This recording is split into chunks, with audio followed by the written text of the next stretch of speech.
Native Americans and the Revolution. For Native Americans, the Revolution was a disaster. At the start of the war, patriots worked very hard to ensure Native American neutrality. Native Americans could provide strategic and military assistance that might decide the entire struggle.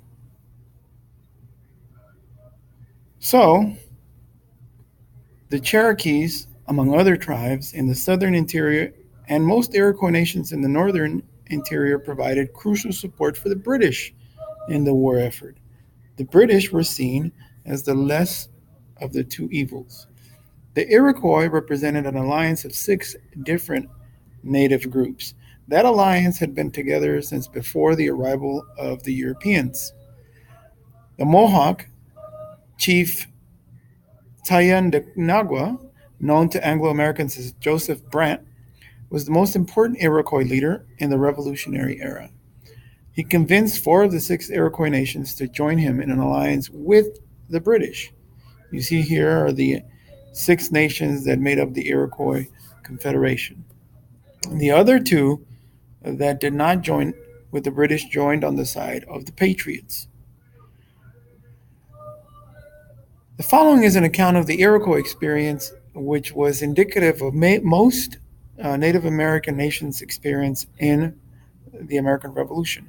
General Washington began to engage both warriors in battle and to destroy Indian towns and crops so as to limit the military threat posed by an Indian British alliance, which means that he did not confine his efforts to merely fighting the warriors. The Iroquois, in spite of significant American aid to the British, the European treaty negotiations that concluded in the War of 1783 had no native representatives. So that is to say that in spite of the fact that they fought with the British and with the Americans, well, on both sides really, no, there were no real representatives of Native Americans during the negotiations of the peace treaty.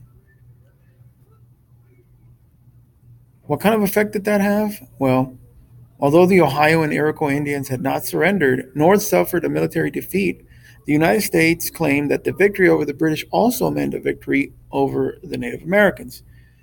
Due to lack of that representation during the peace agreement, the Iroquois lost all land between the Appalachians and the Mississippi River.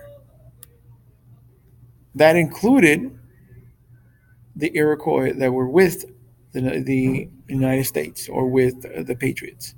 And also, it didn't matter that most of that region was largely unsettled by whites and mostly inhabited by Native Americans. And like I stated before, even groups like the Oneida, who had allied with the Patriots, were forced to give up their traditional lands, along with other groups. Again, it's not just the Iroquois.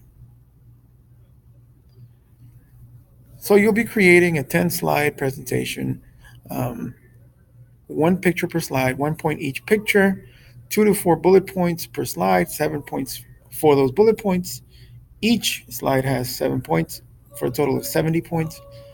It needs to be historically accurate. It needs to be creative for a total of 100 points.